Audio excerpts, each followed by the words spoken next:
রাত তখন প্রায় 12টা। স্টেশনটা প্রায় ফাঁকা।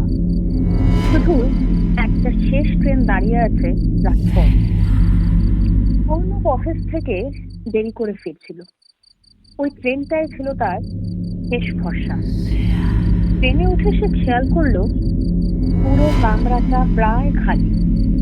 শুধু এক কোনায় বসে আছে একটা মেয়ে, মাথা নিচু করে।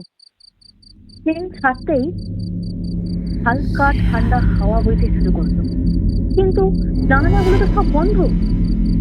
অর্ণব একটু অস্বস্তি বোধ করলো।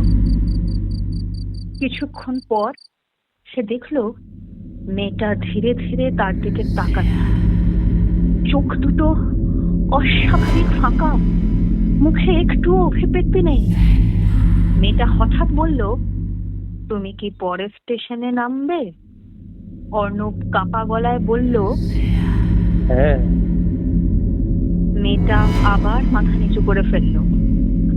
ট্রেনটা পরের স্টেশনে থামলো। অর্ণব নামার জন্য দরজার দিকে গেল। হঠাৎ পেছন থেকে একটা ঠান্ডা হাত তার কাঁধে পড়লো।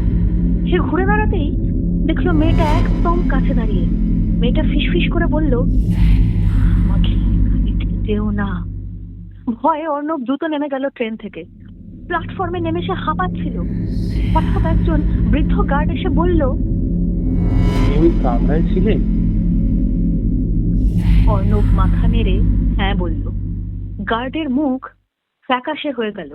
সে বলল, ওই কামরায় 5 বছর আগে একটা মেয়ে আত্মহত্যা করেছিল। তারপর থেকে প্রতিদিন রাতের শেষ ট্রেনে ও কাউকে না কাউকে ডাকে। অর্ণব ধীরে ধীরে পেছনে তাকালো।